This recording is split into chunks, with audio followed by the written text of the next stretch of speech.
ताजमहल का तहखाना इन दिनों खूब चर्चा में है। तहखाने का जिक्र औरंगजेब की चिट्ठी से लेकर सेंट्रल बिल्डिंग रिसर्च इंस्टीट्यूट यानी CBRI की रिपोर्ट तक में किया गया है। औरंगजेब ने अपनी चिट्ठी में तहखानों के बारिश में गीले होने का जिक्र किया था। वहीं CBRI के अध्ययन के बाद तहखाने का संरक्षण किया गया था।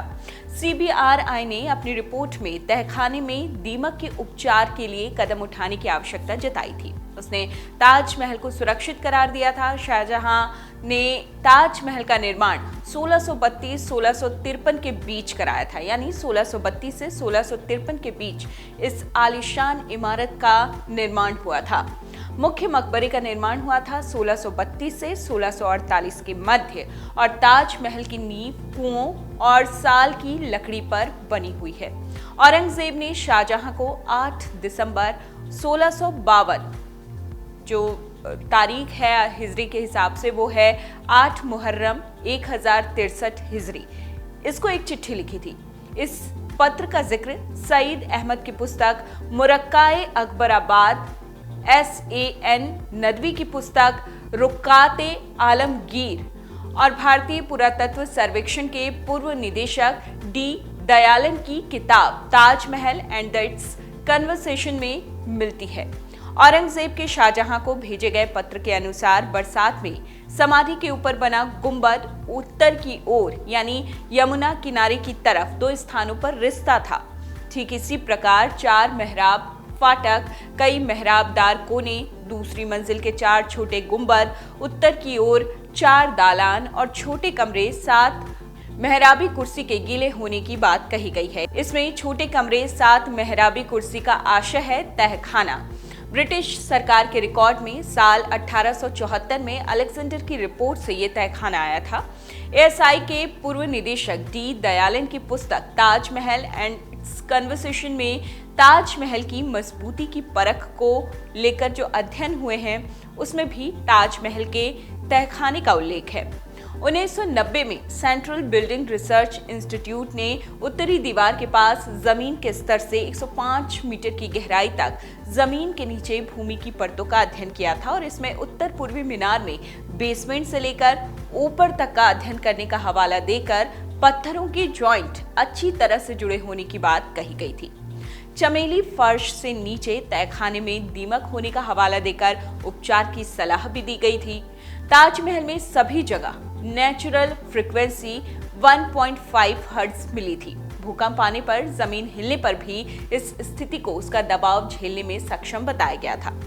90 के दशक में ताजमहल की मजबूती पर सवाल उठने पर नींव की मजबूती की परख को रुड़की विश्वविद्यालय के सिविल इंजीनियरिंग डिपार्टमेंट ने साल 1990-91 में अध्ययन किया था और ताजमहल की यमुना किनारा स्थित उत्तरी दीवार और उत्तर पूर्वी दीवार के समीप 40 मीटर गहरे 6 बोर होल्स बनाए गए थे। अब हम आपको बताते हैं जो सब सोइल स्ट्रेटा की एक रिपोर्ट आई थी इसे लेकर, उसमें क्या कहा गया था। इसमें चमेली फर्श के नीचे 5.53 मीटर तक ईंटों की चिनाई की गई है। ईंटों के नीचे 11.3 मीटर तक मलबे की चिनाई हो रही है। मलबे की चिनाई के नीचे 13.2 मीटर तक निम्न से मध्यवर्ती भूमि की परत है और इस परत के नीचे 9.2 मीटर तक रेत की परत है। इस परत के नीचे 65.6 मीटर गहराई तक मिट्टी की परत है और इसके नीचे चट्टान है। रुड़की विश्वविद्यालय के अर्थक्वेक इंजीनियरिंग डिपार्टमेंट ने भी ताजमहल पर भूकंप के प्रभाव को जांचने के लिए अध्ययन किया था।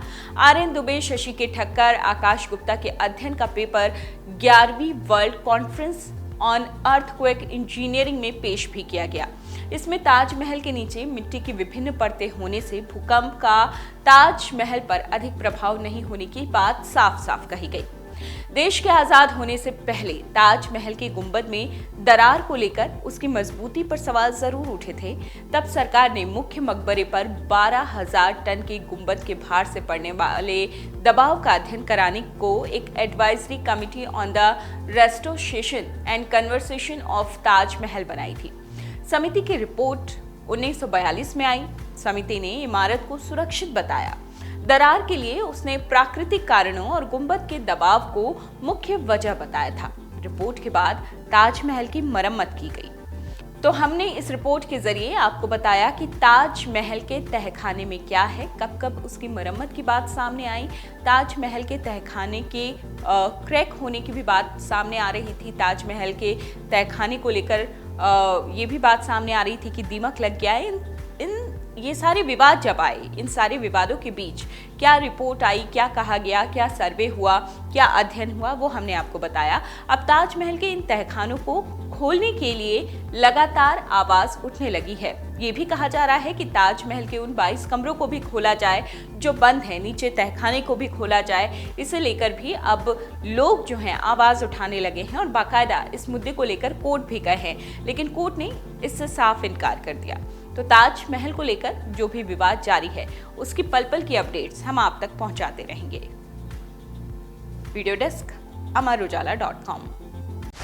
डाउनलोड करें अमर उजाला ऐप और पाएं खबरें लगातार। अगर आप ये वीडियो YouTube पर देख रहे हैं तो हमारे चैनल को सब्सक्राइब करें और बेल आइकन को दबाना ना भूलें। अगर आप Facebook पर ये वीडियो देख रहे हैं तो हमारे पेज को लाइक करें।